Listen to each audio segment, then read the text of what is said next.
Everyone, welcome back to my YouTube channel. ಎಲ್ರಿಗೂ ಇವತ್ತಿನ ಹೊಸ ವೀಡಿಯೋಗೆ ಸ್ವಾಗತ.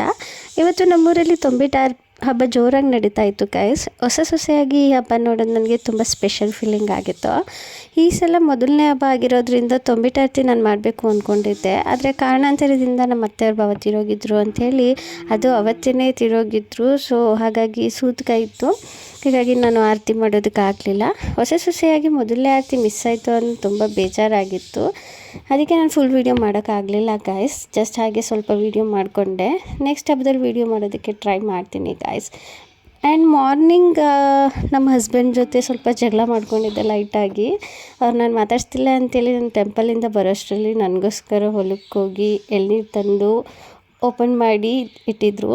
ಅವರ ಕೇರ್ ನೋಡಿದರೆ ಕೆಲವೊಮ್ಮೆ ಸೊ ನಿಜವಾಗ್ಲೂ ಮನಸ್ಸು ಕಾಮ್ ಆಯಿತು ಗಾಯ್ಸ್. ಕೆಲವೊಮ್ಮೆ ದೊಡ್ಡ ಮಾತು ಬೇಡ, ಚಿಕ್ಕ ಚಿಕ್ಕ ಕೇರೆ ಸಾಕಲ್ವ ಗಾಯ್ಸ್. ಇಲ್ಲಿ ತೊಂಬಿಟಾರ್ತಿ ಆದಮೇಲೆ ರಿಲೇಷನ್ ಎಲ್ಲರನ್ನೂ ಕರೆದು ಮಟನ್ ಚಿಕನ್ ಮಾಡಿ ಊಟ ಮಾಡಿಸೋದು ನಮ್ಮದೊಂದು ಪದ್ಧತಿ ಇದೆ.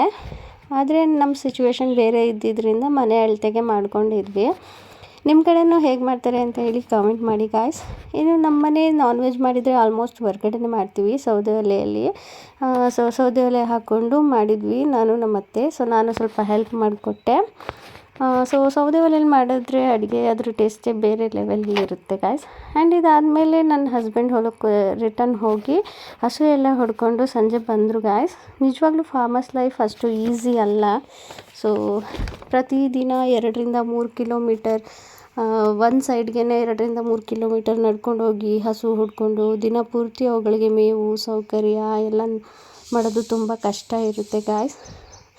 ಆ್ಯಂಡ್ ಹಾಗೆ ಅವ್ರು ಬಂದು ಸುಸ್ತಾಗಿ ಕೂತ್ಕೊಂಡ್ರು. ಅದನ್ನು ನೋಡ್ಬಿಟ್ಟು ಸಿಕ್ಕಾಪಟ್ಟೆ ಬೇಜಾರಾಗೋಯ್ತು ಗಾಯ್ಸ್. ಆದರೂ ಏನು ಮಾಡೋಕ್ಕಾಗಲ್ಲ, ದುಡಿಮೆ ದೇವರು ಅಲ್ವಾ.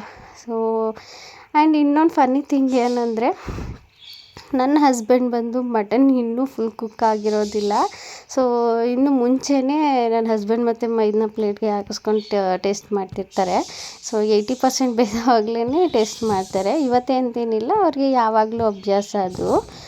ಒಂದು ಥಿಂಗ್ ಹೇಳ್ಬೇಕು ಅಂತ ಅಂದರೆ, ಅವ್ರು ಎಷ್ಟೇ ಟಯರ್ಡ್ ಆಗಿದ್ದರು, ಎಷ್ಟೇ ಕಷ್ಟದಲ್ಲಿದ್ದರು, ಏನೇ ಇದ್ದರೂ ಆ ಮುಖದಲ್ಲಿ ಒಂದು ಸ್ಮೈಲ್ ಕೊಡ್ತಾರೆ. ಆ ಸ್ಮೈಲ್ ನೋಡಿದ ತಕ್ಷಣ ನಾನು ಎಷ್ಟೋ ಹ್ಯಾಪಿ ಆಗ್ತೀನಿ. ಸೊ ಆ ಮುಖದಿಂದ ಆ ಸ್ಮೈಲ್ ಹೋಗಲ್ಲ. ನನಗೂ ಕೂಡ ಬೇಜಾರಾಗೋದಿಲ್ಲ ಆಗ. ಸೊ ಆ ಥರ ಸ್ಮೈಲ್ ಕೊಡ್ತಾರೆ. ಸೊ ಯಾವತ್ತೂ ಬೇಜಾರು ಮಾಡೋದಕ್ಕೆ ಬಿಡೋದಿಲ್ಲ, ನನ್ನ ನಗಿಸ್ಬಿಡ್ತಾರೆ ಅವರು, ಮಕ್ಕಳ ಥರ ಆಡ್ತಾರೆ. ಅದೇ ವ್ಯಕ್ತಿತ್ವ ನನಗೆ ತುಂಬ ಇಷ್ಟ ಆಗುತ್ತೆ ಗಾಯ್ಸ್ ಅವರಲ್ಲಿ. ಮತ್ತು ನಾನು ನಾರ್ಮಲಿ ಮಟನ್ ಕೂಡ ತಿನ್ನಲ್ಲ, ಚಿಕನ್ ತಿಂತೀನಿ, ಮಟನ್ ತಿನ್ನಲ್ಲ. ಸೊ ನೋಡಿ ಗಾಯ್ಸ್, ನಮ್ಮ ಅತ್ತೆಯವರು ಹೇಗೆ ಪೀಸ್ ಹಾಕ್ಕೊಡ್ತಿದ್ದಾರೆ. ನಾನು ಮಟನ್ ತಿನ್ನಲ್ಲ ಅಂತ ಹೇಳ್ಬಿಟ್ಟು ನನ್ನ ಹಸ್ಬೆಂಡು ಒಂದೊಂದು ಪೀಸ್ ತಿನ್ನಿಸಿ ಅಭ್ಯಾಸ ಮಾಡ್ತಿದ್ದಾರೆ. ನೋಡಿ ನನ್ನ ಮೈದನ ಇವರು. ಸೊ ಅವರು ಮೊಬೈಲ್ ನೋಡ್ಕೊಂಡು ತಿಂತಾಯಿದ್ದಾರೆ. ನೋಡಿ ಬೇಡ ಅಂತ ಹೇಳಿದ್ರು ಒಂದೊಂದು ಪೀಸ್ ಅಭ್ಯಾಸ ಮಾಡ್ಕೊ, ಇಲ್ಲಾಂದರೆ ಕೋಲ್ ತೊಗೊಂಡು ಹೊಡಿತೀನಿ ಅಂತ ಹೇಳ್ತಾರೆ. ಸೊ ಭಯಕ್ಕೇನೆಲ್ಲ, ಪ್ರೀತಿಯಿಂದ ಜಾಸ್ತಿ. ಸೊ ಪ್ರೀತಿ ಮಾಡೋದು ಜಾಸ್ತಿ ಆಗಿದ್ದರಿಂದ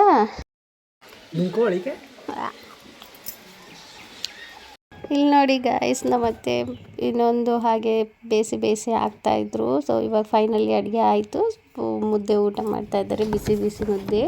ಸಾಕಾಗಿತ್ತು ಅನಿಸುತ್ತೆ ಪಾಪ, ಹೊಟ್ಟೆ ತುಂಬ ಊಟ ಮಾಡಿದ್ರು. ಸೊ ಹಾಗೆ ನನಗೂ ಕೂಡ ತಿನ್ನಿಸಿದ್ರು.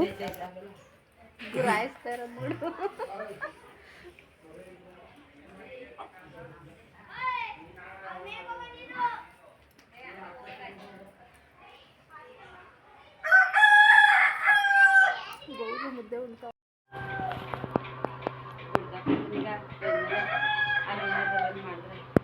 ಏನು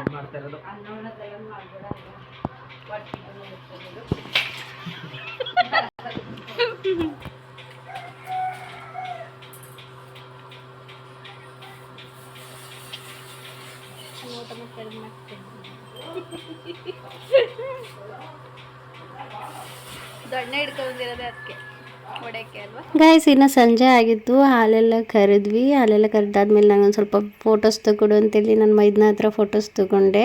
ಇದಾಗಿತ್ತು ಇವತ್ತಿನ ವಿಡಿಯೋ ಗಾಯ್ಸ್. ನಮ್ಮ ವಿಡಿಯೋ ನಿಮಗೆ ಇಷ್ಟ ಆಗಿದ್ರೆ ಲೈಕ್ ಮಾಡಿ, ಶೇರ್ ಮಾಡಿ ಆ್ಯಂಡ್ ಕಾಮೆಂಟ್ ಮಾಡಿ. ಪ್ಲೀಸ್ ಸಬ್ಸ್ಕ್ರೈಬ್ ಮಾಡೋದನ್ನು ಮರಿಬೇಡಿ. ನೆಕ್ಸ್ಟ್ ವಿಡಿಯೋದಲ್ಲಿ ಸಿಗೋಣ. Take care.